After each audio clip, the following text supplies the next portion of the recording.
Assalamualaikum warahmatullahi wabarakatuh. Alhamdulillah nahmaduhu wa nasta'inuhu wa nastaghfiruh wa na'udzu billahi min shururi anfusina wa sayyiati a'malina. Man yahdihillahu fala mudilla lahu wa man yudlil fala hadiya lahu.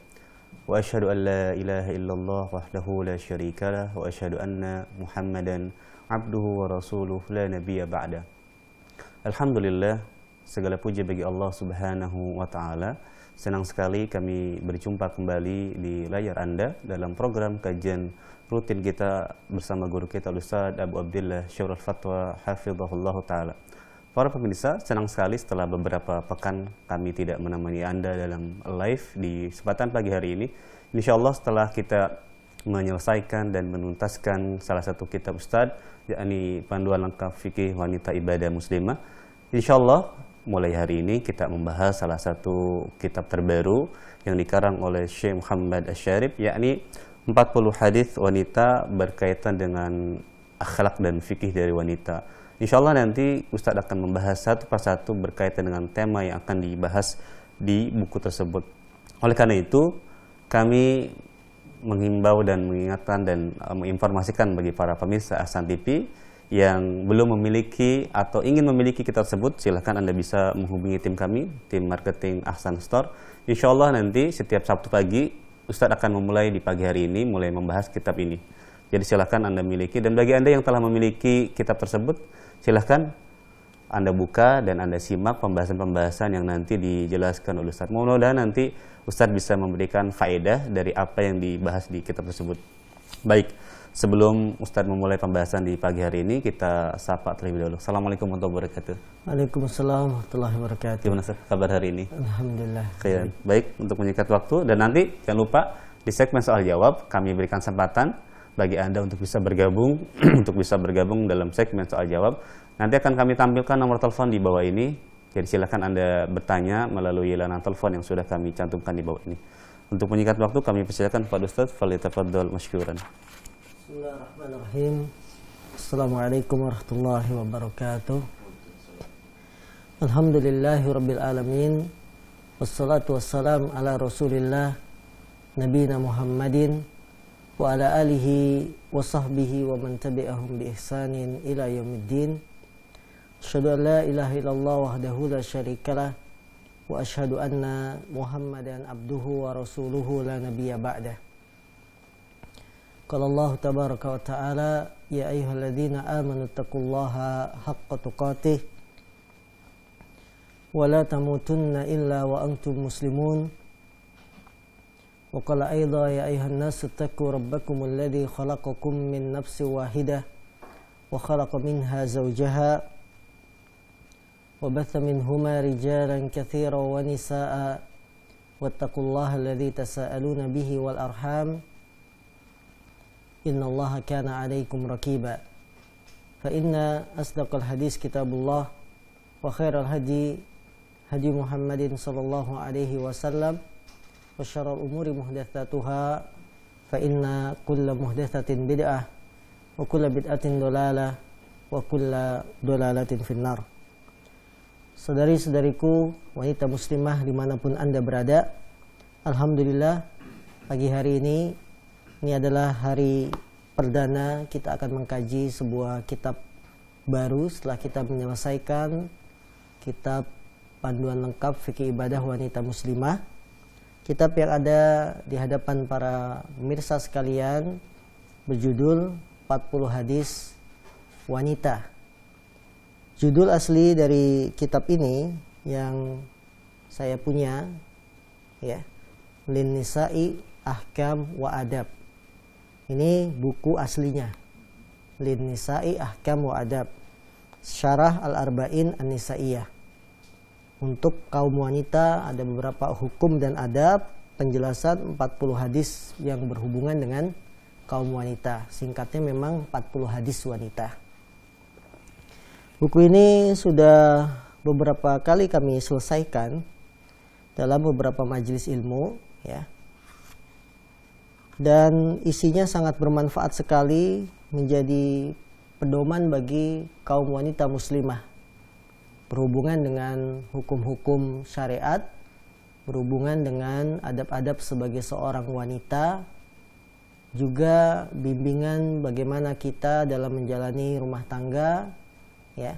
Karena buku ini secara garis besar ada 4 sampai 5 bab besar dalam buku ini.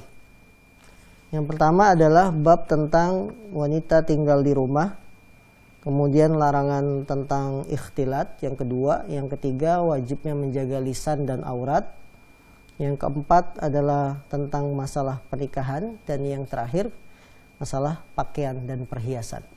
Berarti ada 5 bab besar yang dibahas oleh penulis dalam buku ini, yaitu Syekh Muhammad bin Syakir Asy-Syarif, dan kami melihat beliau telah menggabungkan hukum secara fikih juga secara adab dan pergaulan. Maka sangat layak kita baca buku ini, sangat layak kita pelajari dan kita ambil ilmunya. Semoga ini menjadi hidayah bagi kaum wanita untuk meniti jalan yang diridhoi oleh Allah Subhanahu wa taala. Dengan memohon pertolongan kepada Allah Subhanahu wa taala, kita mulai pembahasan buku 40 hadis wanita. Silakan dibuka dari bab yang pertama, yaitu tentang wanita menetap di dalam rumah, hadis nomor 1. Babu qararil mar'ati fi baitiha khairun laha minal khuruji walau ilal masjid. Penulis memberikan bab yang pertama, hadis ke-1. Bab wanita tinggal di rumahnya adalah lebih baik baginya daripada keluar walaupun ke masjid. An Ibni Umar radhiyallahu taala anhuma qala Rasulullah sallallahu alaihi wasallam, la tamna'u nisa'akumul masajida wa buyutuhunna khairun lahunna. Dari sahabat Ibnu Umar, semoga Allah meridhoinya, meridhoi keduanya, dia berkata, Rasulullah SAW bersabda, janganlah kalian melarang istri-istri kalian untuk pergi ke masjid, akan tetapi rumah-rumah mereka lebih baik bagi mereka. Bab ini berhubungan bahwa wanita lebih baik tinggal di rumah, ya, daripada dia keluar rumah sekalipun untuk ke masjid. Ketahuilah saudari-saudari yang dimuliakan Allah Subhanahu wa taala, Islam sangat perhatian kepada kaum wanita. Bagaimana Islam ingin menjaga kehormatan kaum wanita. Maka dalam rangka menjaga kesucian dan kehormatan wanita, Allah perintahkan kepada kaum wanita untuk memakai jilbab. Allah mengatakan, dzalika adna ayyurafna fala yu'dzain. Dengan memakai jilbab itu akan lebih membuat mereka lebih diketahui dan tidak akan diganggu. Ini hikmah dari jilbab, menjaga kesucian dan kehormatan kaum wanita. Begitupun Islam menjaga kesucian kehormatan kaum wanita, diantaranya menganjurkan mereka untuk lebih banyak tinggal di rumah. Karena Allah berfirman dalam surat Al-Ahzab ayat 33, وَقَرْنَ فِي بُيُوتِكُنَّ فَلَا تَبَرَّجْنَ تَبَرُّجَ الْجَاهِلِيَّةِ الْأُولَى وَلَا تَبَرَّجْنَ تَبَرُّجَ الْجَاهِلِيَّةِ الْأُولَى. Dan menetaplah di rumah-rumah kalian, wahai kaum wanita. Janganlah kamu tabaruj seperti berhias bersoleknya wanita zaman jahiliyah yang pertama. Maka dalil-dalil ini menunjukkan pada kita bahwa dengan wanita tinggal di rumah itu memberikan faedah kebaikan kembali pada wanita itu sendiri. Sebagaimana juga akan memberi kebaikan kepada keluarganya, kepada masyarakatnya. Kebaikan bagi wanita itu sendiri, dia tidak akan diganggu ketika sering keluar rumah. Dia akan tetap dalam kehormatan dan kesuciannya. Kebaikannya kembali pada keluarganya.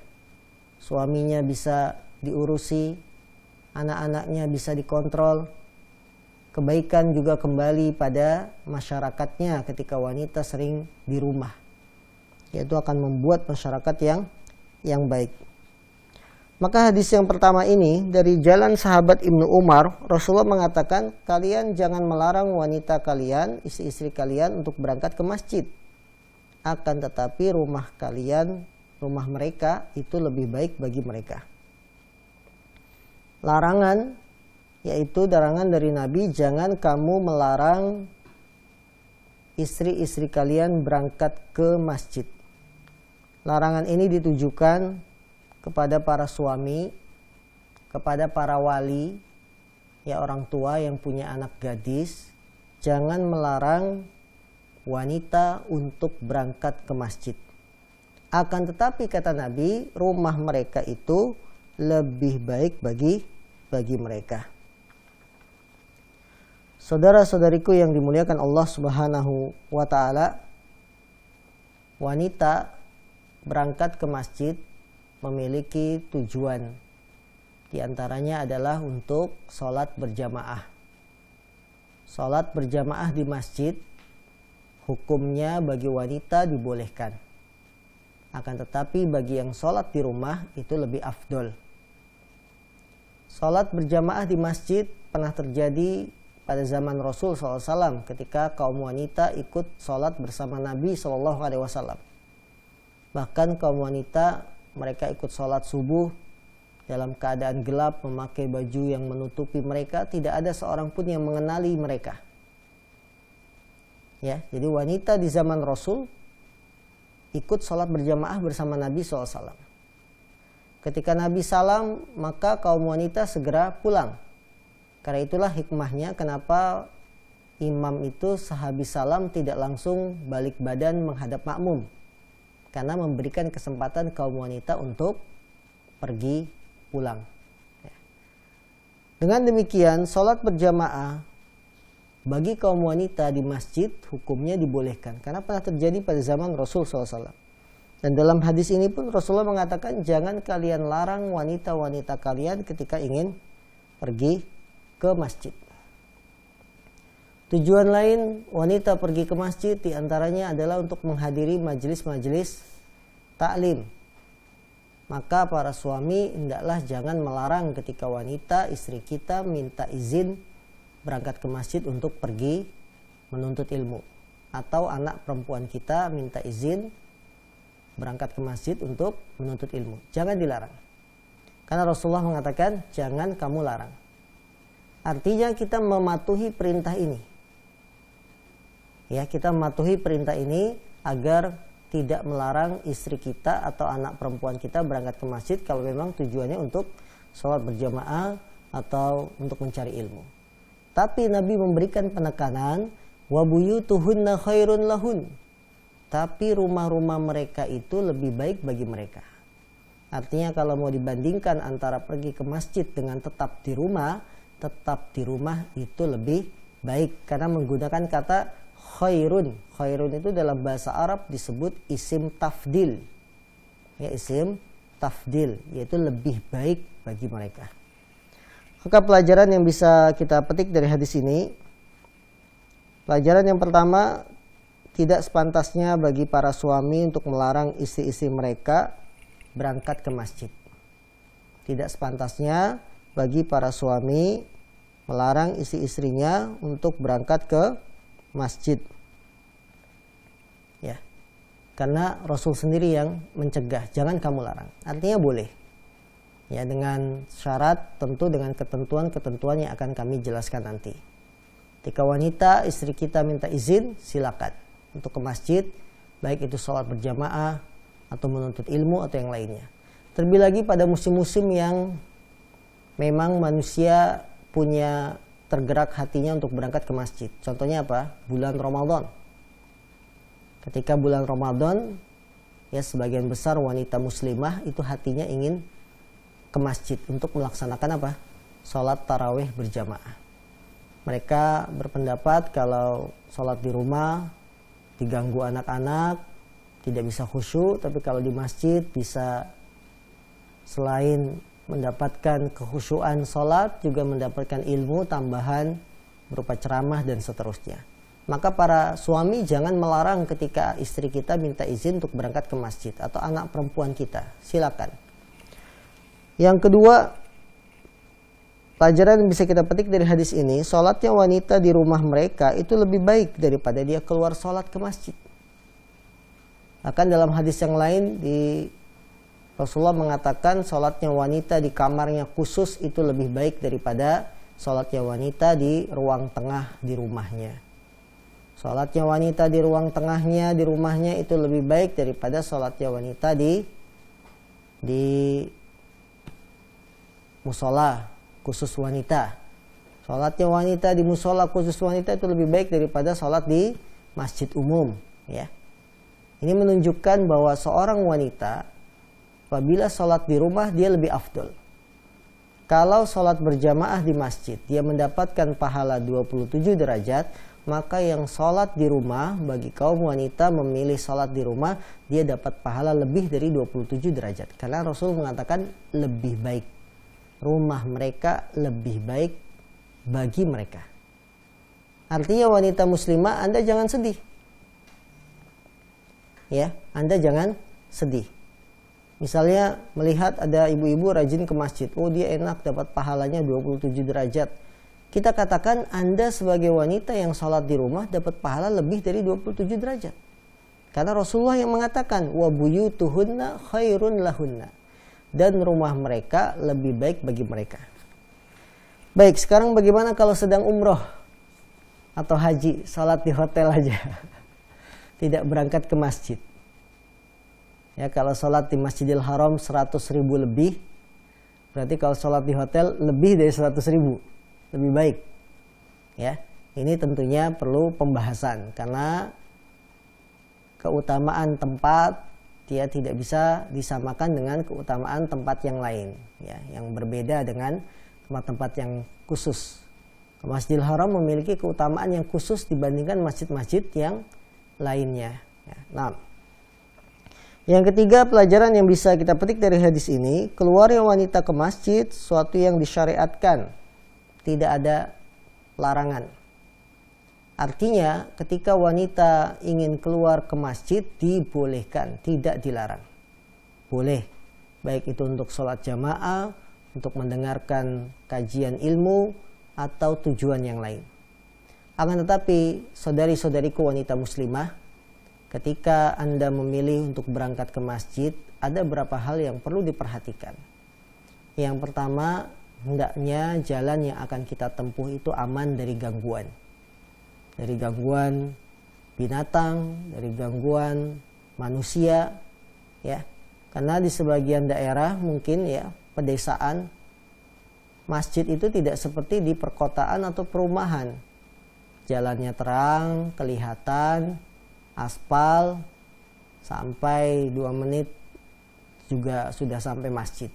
Tapi kalau di desa dengan kondisi jalan yang terpencil, gelap, gulita, di samping kanan kirinya sawah atau bahkan kebun-kebun kelapa yang tinggi, ya, apabila wanita tetap berangkat ke masjid terancam nyawanya baik dengan binatang atau dengan yang lain. Maka dalam kondisi seperti ini Anda harus pastikan jalan ke masjid itu aman. Kalau tidak aman, lebih baik di rumah. Syarat kedua, ketika wanita ingin berangkat pergi ke masjid, hendaklah memakai pakaian syar'i yang sempurna. Menutup auratnya dari ujung kepala sampai ujung kaki. Ya, tidak ada yang terbuka. Jadi dari rumah itu sudah memakai pakaian yang menutup aurat. Tidak seperti yang kita lihat pada sebagian wanita muslimah ketika bulan Ramadan berangkat sholat tarawih dari rumah pakai daster. Ya, dari rumah pakai daster, tidak pakai jilbab, dasternya hanya setengah lutut. Kemudian bawa apa? Bawa mukena rukuh, dilipat, dijinjing, berangkat ke masjid. Tidak. Tapi dari rumah kita sudah memakai pakaian yang sempurna menutupi badan. Ya, menutupi aurat. Ini harus diperhatikan bagi wanita muslimah yang ingin berangkat ke masjid. Karena termasuk kesalahan sebagian wanita muslimah ketika berangkat ke masjid dia tidak menutup auratnya. Nanti di masjid baru pakai mukena. Ya alhamdulillah sudah sholat, alhamdulillah sudah sholat berjamaah. Tapi alangkah baiknya ketika kita dari rumah sudah memakai baju yang lengkap. Karena wanita muslimah dilarang menampakkan auratnya ketika berada di luar rumah. Ya. apalagi ketika dia berjalan sampai ke masjid. Syarat ketiga, bagi wanita muslimah yang akan sholat di masjid, dia tidak memakai wangi-wangian, parfum, minyak wangi yang dipakai di badan atau di pakaiannya. Karena Nabi kita yang mulia sallallahu alaihi wasallam, beliau bersabda, ayyumam ra'atin ista'tarat famarrat ala rijal liyajida rihaha fahiya zaniyah. Wanita mana saja yang memakai parfum minyak wangi agar didapati wanginya oleh kaum laki-laki, maka wanita tersebut adalah seorang pezina. Hukuman yang sangat berat bagi wanita, dia dianggap pezina apabila memakai minyak wangi dengan tujuan dicium oleh laki-laki baunya. Minyak wangi yang dilarang oleh wanita, minyak wangi yang semerbak baunya. Semerbak itu menyebar sehingga dicium oleh kaum laki-laki. Karena minyak wangi itu dapat membangkitkan selera kaum pria. Dia bisa menggoda, dia bisa melecehkan karena sekedar mencium bau minyak wangi. Karena itulah Islam menjaga kehormatan wanita, jangan pakai minyak wangi. Bagaimana kalau ada masalah di badan? Sekarang ini masalah bau badan tidak harus dengan minyak wangi, bisa dengan apa? Dengan bedak ya, ada namanya bedak penghilang bau badan, itu ada. Pakai apa lagi? Pakai tawas bisa. Ya, karena yang dilarang adalah memakai minyak wangi. Bagaimana kalau baju yang kita pakai itu lepek, ya pengen diberi wangi-wangian, itu pun tidak boleh. Baju lepek solusinya bukan dengan minyak wangi, tapi diganti dengan baju yang tidak lepek, ya. Yang jelas tidak boleh memakai minyak wangi yang baunya ini bisa membangkitkan gairah selera kaum pria. Gimana kalau pakai bukan minyak wangi? Pakai minyak telon, minyak bayi, minyak kayu putih, ya boleh. Pakai remason juga boleh. Tapi nanti dikira apa? Sedang sakit. Ya. Baik, ini beberapa syarat ketika wanita akan berangkat ke masjid. 1, jalan yang ditempuh adalah aman. 2, dari rumah sudah memakai pakaian yang lengkap, menutupi semua auratnya. Yang 3, tidak pakai minyak wangi. Yang 4, aturan ketika wanita akan berangkat pergi ke masjid, ketika di masjid dia tidak bercampur baur. Tidak bercampur baur dengan laki-laki. Apalagi ngobrol dengan laki-laki, sengaja janjian ya. Biasanya anak-anak gadis, remaja, izinnya ke masjid, tapi ternyata di masjid pacaran. Janjian ketemuan dengan teman laki-lakinya. Ini tidak boleh. Bahkan Rasulullah SAW, Masjid Nabawi itu beliau siapkan pintu khusus masuk untuk kaum wanita. Alhamdulillah sampai sekarang Masjid Nabawi pintu masuk kaum wanita dengan laki-laki itu dipisah. Karena dilarang bercampur baur antara wanita dan laki-laki di masjid. Ini beberapa syarat yang harus diperhatikan oleh wanita muslimah ketika dia akan pergi ke masjid. Berikutnya pelajaran yang bisa kita petik dari hadis ini. Sholatnya seorang wanita di rumah lebih afdol daripada dia sholat di masjid, ya, di masjid, kecuali masjid yang 3.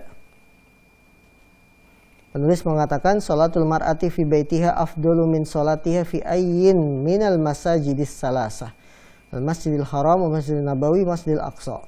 Sholatnya wanita di rumahnya itu lebih afdol daripada sholatnya di masjid manapun dari masjid-masjid yang 3. Masjidil Haram, Masjid Nabawi, dan Masjid Aqsa.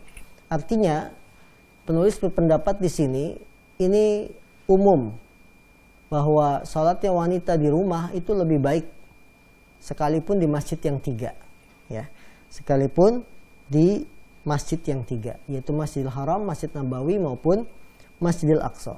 Kenapa beliau berpendapat demikian? Karena Nabi mengatakan sholatnya jangan kalian larang wanita-wanita pergi ke masjid. Masjid di situ ketika Nabi mengucapkan maksudnya masjid apa? Masjid Nabawi, ya. Jangan kamu larang istri-istri kalian berangkat ke masjid. Maksudnya masjid apa? Masjid yang ada di zaman Nabi, yaitu Masjid Nabawi. Dan rumah-rumah mereka lebih baik bagi mereka. Artinya saat itu, saat di zaman Rasul SAW, yang ada masjid cuma Masjid Nabawi. Kemudian Nabi bilang, kalian jangan melarang istri-istri kalian untuk berangkat ke Masjid Nabawi. Tapi kalau dia sholat di rumahnya, itu lebih baik daripada sholat di Masjid Nabawi. Ini menunjukkan pada kita sholatnya wanita di rumah lebih baik sekalipun di 3 masjid yang memiliki keutamaan. Masjid Nabawi, Masjidil Haram, dan Masjidil Aqsa. Namun kita tidak boleh melarang ketika ada orang yang ingin sholat ke 3 masjid ini, ya. Kemudian pelajaran juga yang bisa kita petik dari hadis ini, bolehnya menyandarkan penyebutan rumah kepada seorang wanita sekalipun mereka pada hakikatnya bukan yang memiliki rumah. Karena biasanya yang memiliki rumah adalah para suami. Tapi dalam hadis ini Rasulullah mengatakan wa buyutuhunna, dan rumah-rumah mereka lebih baik bagi mereka. Pada asalnya yang memiliki rumah siapa? Suaminya. Ya. Tapi Nabi mengatakan rumah mereka. Ini tidak ada masalah sekalipun wanita bukan pemilik rumah tersebut. Hadis kedua, babul idni bi khurujin nisa'i li hawaijihinna. Bab izin, diberikan izin bolehnya wanita keluar untuk memenuhi kebutuhan mereka. An Aisyah radhiyallahu anha anin Nabi sallallahu alaihi wasallam qala qad udhina an takhrujna fi hajatikun. Dari Aisyah, semoga Allah meridhoinya, Nabi SAW bersabda, sungguh kalian kaum wanita telah diberi izin untuk keluar memenuhi kebutuhan-kebutuhan kalian. Saudari-saudariku yang dimuliakan Allah, manusia itu makhluk sosial, tidak terkecuali kaum wanita. Pasti membutuhkan pergaulan, pasti membutuhkan interaksi dengan sesama manusia. Dengan adanya interaksi, maka muncullah akibat berikutnya, yaitu wanita punya kebutuhan untuk keluar rumah. Contoh, interaksi perdagangan, jual beli. Ketika ada penjual, ada pembeli, terjadilah interaksi. Dari interaksi ini muncul akibat berikutnya apa? Saling membutuhkan, kemudian saling ingin bertemu, berjumpa untuk mengadakan transaksi. Maka wanita pun butuh keluar.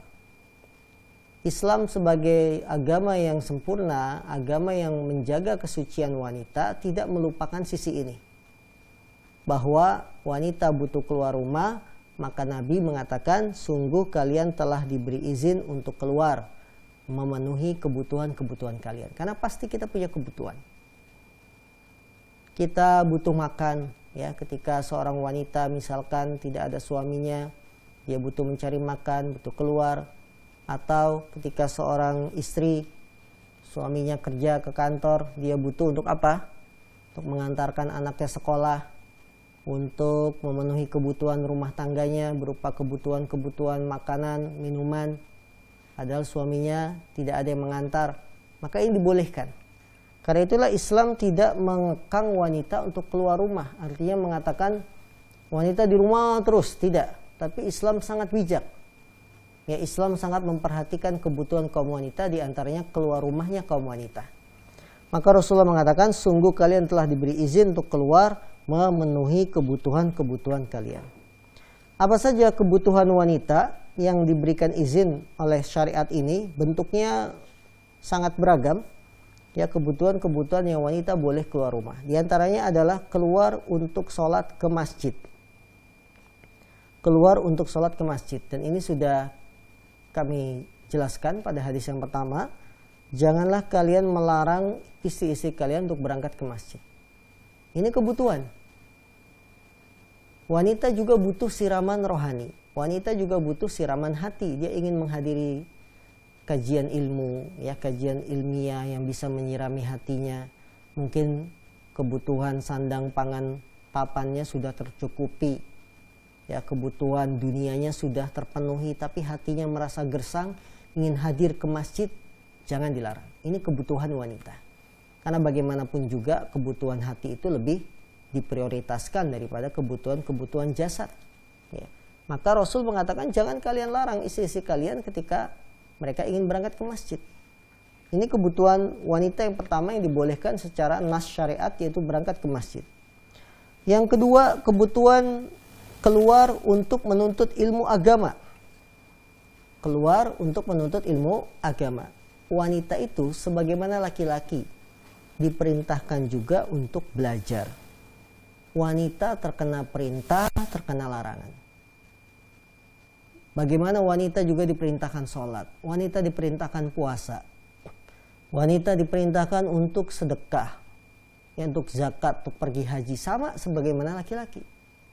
Karena itulah Rasulullah mengatakan an-nisa'u syaqa'iqur rijal. An-nisa syaqa'iqur rijal. Kaum wanita syaqa'iqur rijal, saudara kandungnya laki-laki. Syaqa'iq, syaqiqah itu saudara kandung. Wanita adalah saudara kandungnya laki-laki. Artinya apa? Sama dalam hukum. Kalau laki-laki diperintahkan sholat, wanita juga diperintahkan sholat. Hanya saja ketika kondisi uzur, dia tidak sholat. Nah, bagaimana kaum wanita bisa benar dalam pelaksanaan sholatnya? Bagaimana wanita bisa benar dalam puasanya, dalam hukum zakatnya, hukum hajinya, atau hukum bersuci? Tidak ada jalan kecuali menuntut ilmu. Maka Islam membolehkan wanita keluar rumah untuk belajar. Sampai ada seorang wanita dalam hadis riwayat Bukhari mengatakan, sungguh kami telah dikalahkan oleh kaum laki-laki. Ya. Maka jadikanlah satu hari untuk kami khusus, wahai Rasul Sallallahu Alaihi Wasallam. Jadi sampai wanita itu cemburu. Wanita di zaman Nabi merasa cemburu kalah dengan kaum laki-laki yang banyak mendengarkan nasihat dari Rasul. Kalau kaum laki-laki di zaman Nabi sholatnya berjamaah. Habis sholat Nabi memberikan petuah nasihat, laki-laki ngedengerin. Ya. Akan tetapi ketika sudah berjalan, kaum wanita tidak bisa hadir. Maka sampai-sampai kaum wanita mengatakan, wahai Rasul, jadikanlah satu hari yang kami bisa berjumpa denganmu, mendengarkan nasihatmu, mendapatkan petuah darimu. Maka Nabi menjanjikan satu hari, berkumpullah di hari ini di rumah si fulan. Ya. Ini menunjukkan bahwa wanita boleh keluar rumah dalam rangka menuntut ilmu agama. Apalagi hajat kebutuhannya.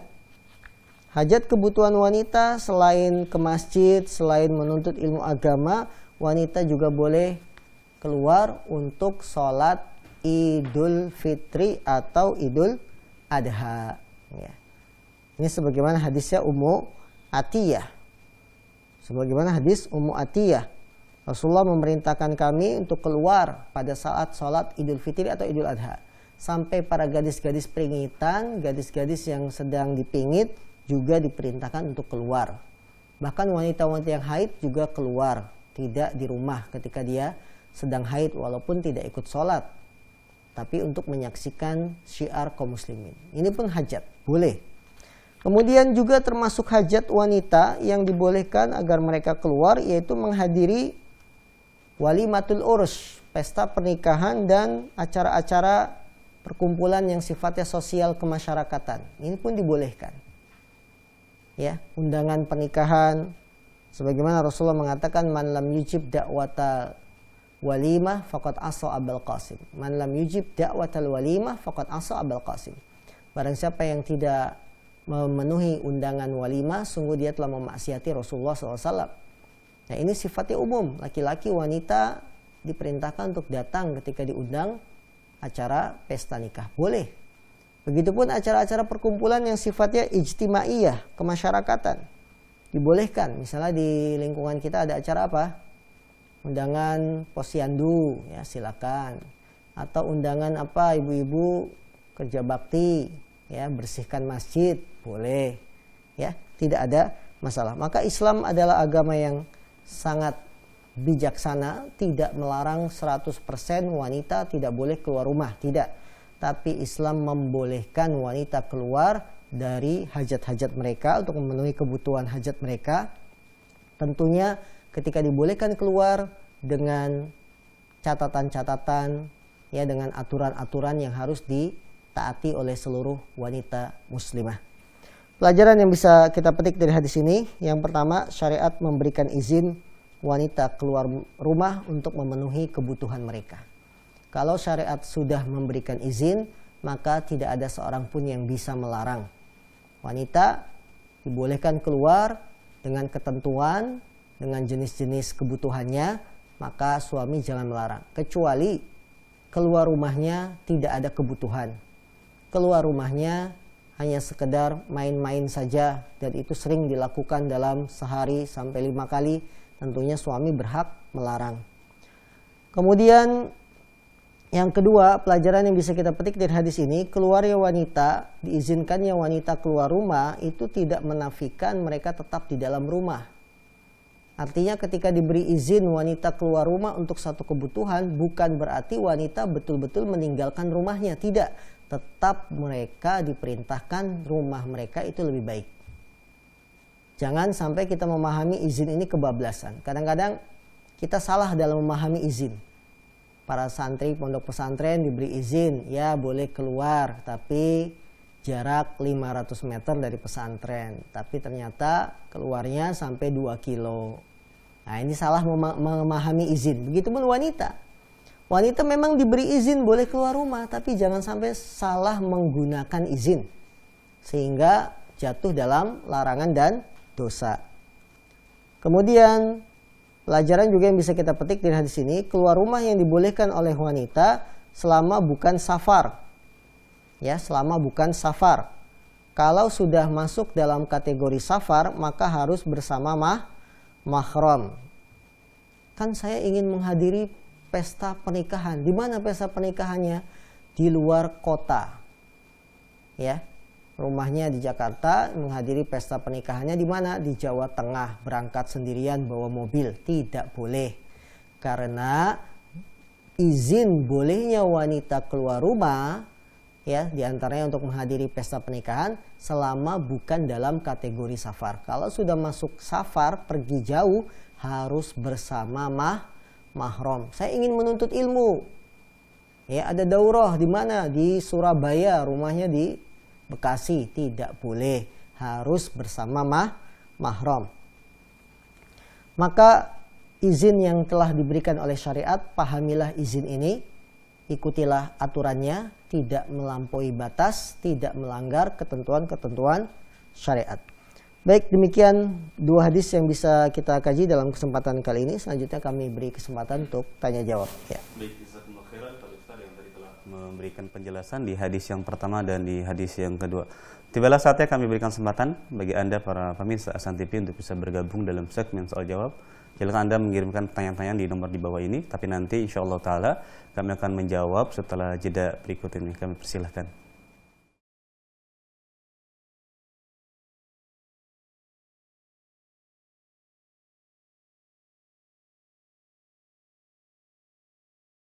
Baik para pemirsa Ahsan TV dimanapun Anda berada, tibalah saatnya kami akan bacakan satu persatu pertanyaan yang telah Anda kirimkan. Insyaallah ta'ala mudah-mudahan bisa menjawab beberapa pertanyaan yang sudah masuk.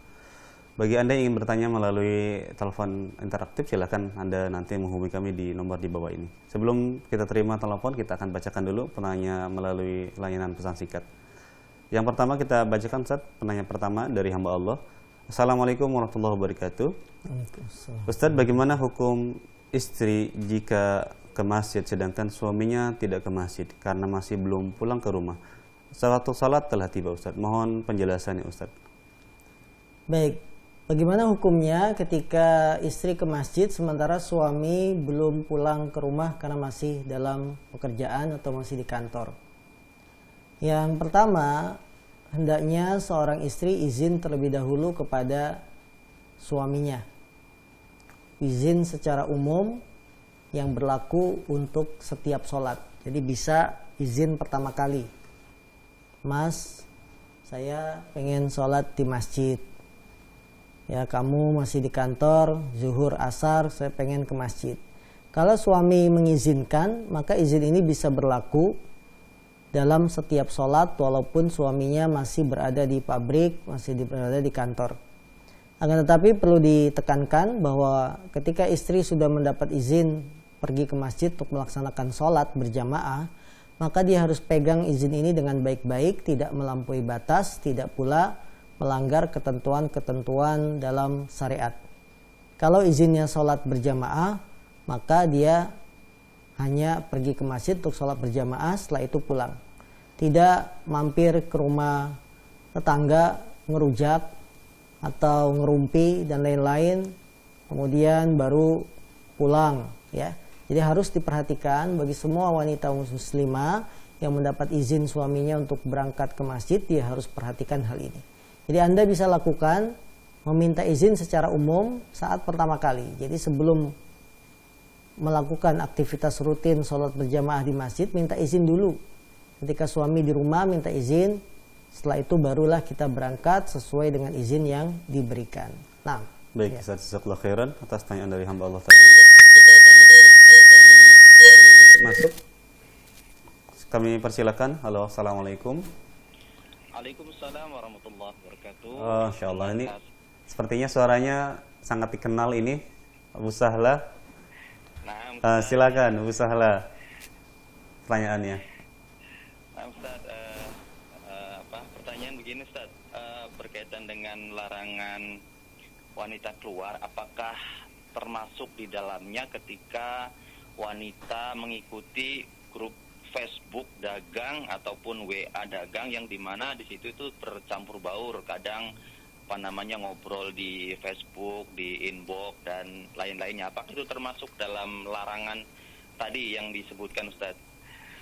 Itu saja pertanyaannya. Syukran atas jawabannya. Assalamualaikum warahmatullahi wabarakatuh. Assalamualaikum warahmatullahi wabarakatuh. Abu Sahla bertanya, Ustaz. Pertanyaannya terkait tentang tadi hukum tabarus apabila di dalam medsos, baik itu Facebook maupun grup WhatsApp terkait dengan perdagangan, di situ ada nomor akhwat juga dan ikhwan. Apakah itu termasuk hal yang dilarang atau diperbolehkan, Ustaz? Mohon penjelasannya. Baik, sebagaimana telah dimaklumi dalam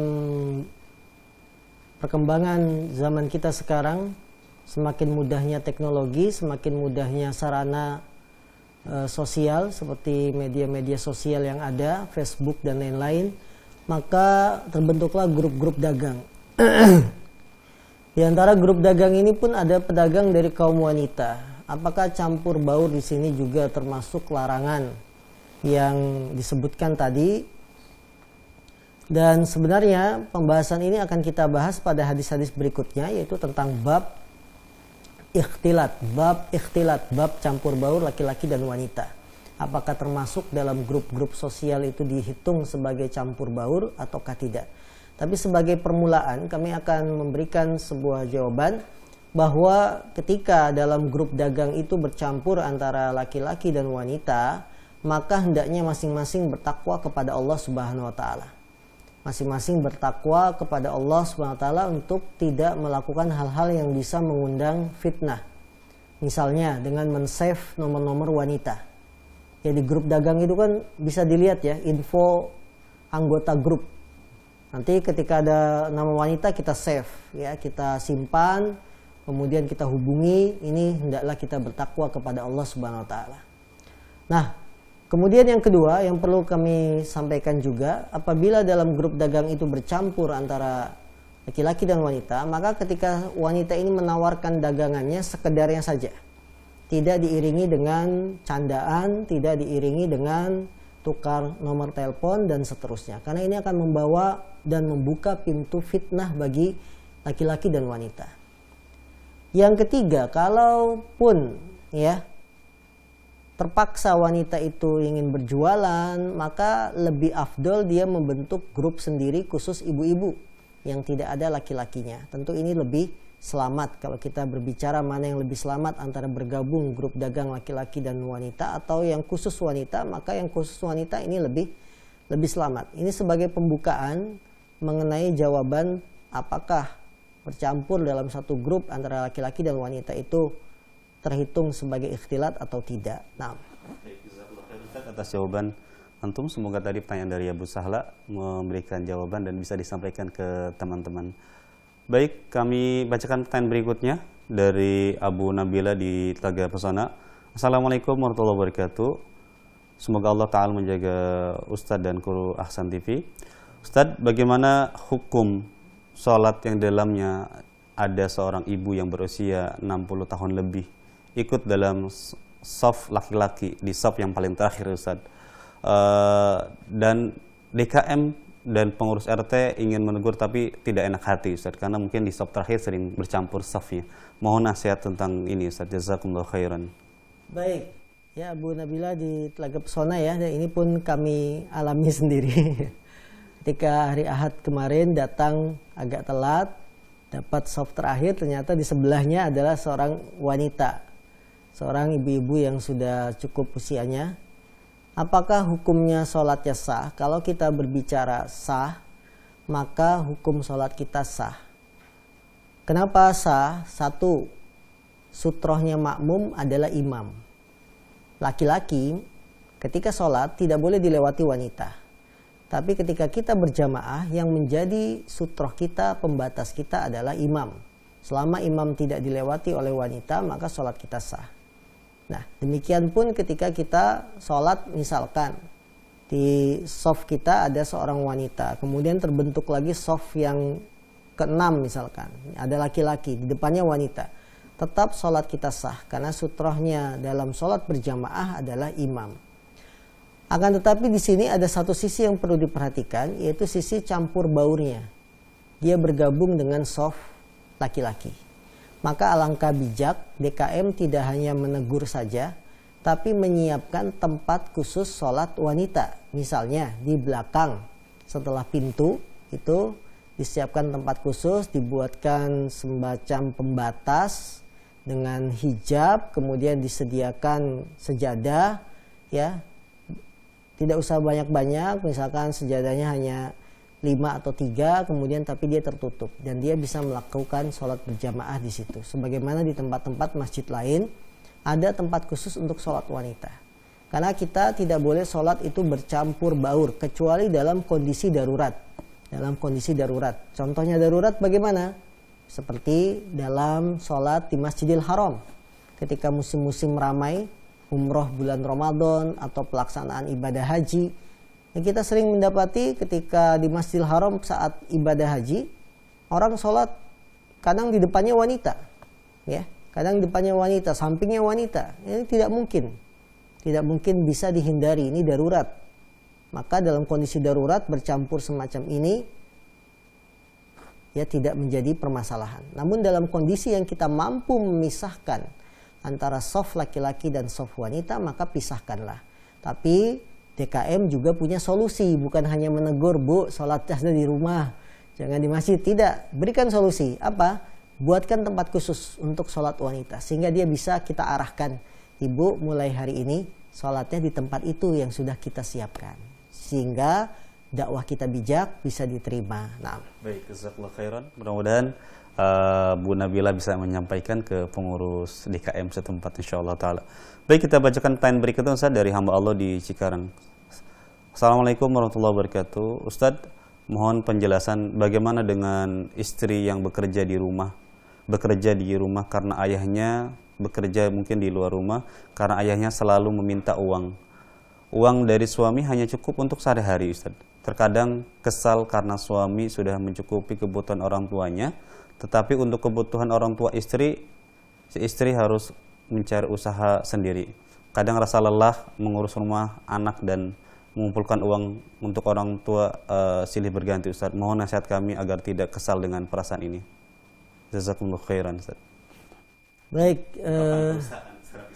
ini ungkapan perasaan dari seorang istri, ya memang itulah kehidupan, bahwa dunia itu adalah tempat ujian. Dunia itu adalah tempat cobaan. Kalau kita ingin hidup di dunia tanpa masalah, sebuah kemustahilan. Selama kita hidup di dunia, maka selama itu pula kita akan menghadapi ujian, cobaan, permasalahan. Di antara permasalahan rumah tangga adalah ketika seorang istri masih memiliki orang tua dan orang tua selalu meminta uang kepada anaknya. Sementara suami dari anaknya ini penghasilannya hanya cukup untuk kebutuhan sehari-hari anak dan istrinya saja. Tidak bisa membantu mertua, ya, mertua bapak dari istrinya yang selalu meminta uang. Bagaimana solusinya sehingga si istri harus bekerja, memikirkan, mengumpulkan uang untuk ayahnya, padahal dia juga punya suami, tapi suaminya tidak bisa membantu. Ketahuilah saudara-saudariku yang dimuliakan Allah Subhanahu wa taala, permasalahan rumah tangga semacam ini maka harus bisa dipikirkan secara bersama, secara bijak. Karena bagaimanapun juga tidak setiap permintaan orang tua itu dituruti dan dipenuhi. Kita lihat sebenarnya kebutuhan orang tua itu apa? Untuk apa? Kenapa selalu minta uang? Kemudian di antara anak-anak dari orang tua ini ada berapa orang? Kenapa kita selalu yang dituntut untuk memberikan semua permintaan orang tua kita? Ya, jadi harus diselesaikan secara bersama-sama. Orang tua dilibatkan, suami dilibatkan, kita sendiri, sehingga kita tidak capek, merasa capek sendiri. Libatkan semua anggota keluarga. Kalau Anda, wahai ibu, ya, punya saudara kandung yang lain, ajak berpikir, ini orang tua kok mintanya ke saya terus setiap bulan, kamu kemana? Kamu tidak beri bantuan pada orang tua kita. Seperti itu, diajak. Ya, kalau kita punya saudara kandung yang lain, ajak. Saudara kandung kita misalnya ada 3 orang, 4 orang, ajak berunding. Ini kan orang tua kita bersama. Ayo kita bantu bersama-sama. Kalau dibantu bersama-sama kan lebih ringan daripada dibebankan kepada satu orang anak yang diminta terus-terusan tiap bulan. Ya, jadi ajak berunding keluarga sehingga kita mendapatkan solusi terbaik, dan jangan lupa untuk melibatkan Allah Subhanahu wa taala. Mintalah kemudahan dari permasalahan ini sehingga Allah memberikan jalan keluar yang terbaik. Wallahu a'lam. Jazakumullah khairan Ustaz atas jawaban dari pemirsa TV di Cikarang tadi.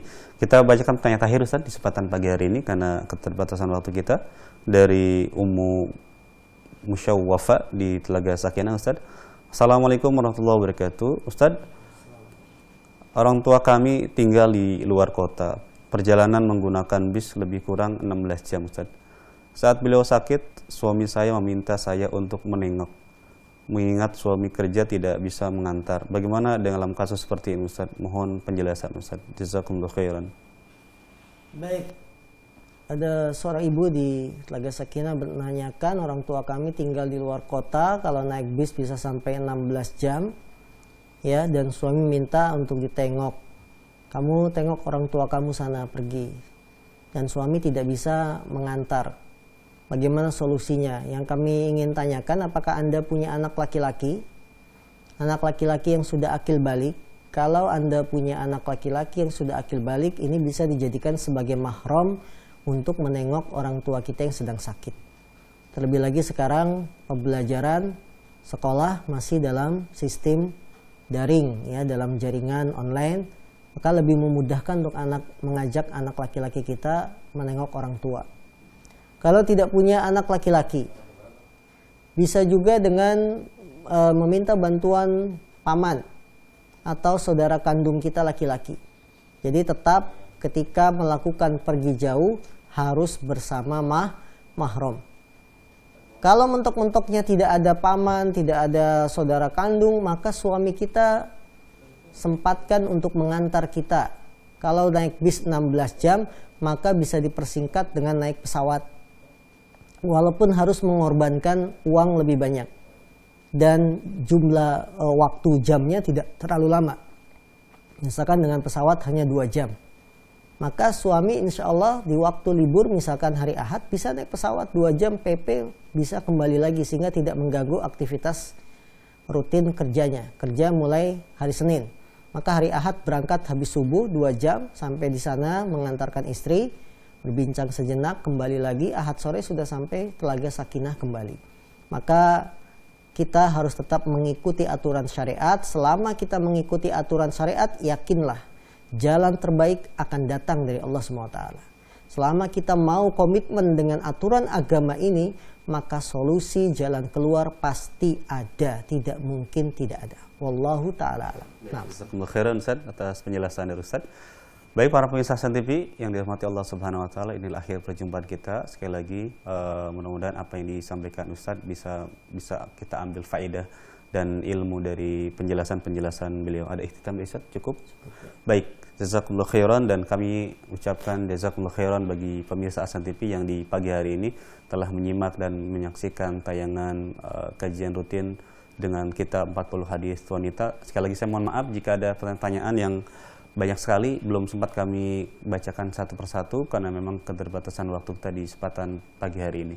Dan kami ucapkan jazakumullah khairan pada Ustadz yang telah meluangkan waktu di pagi hari ini.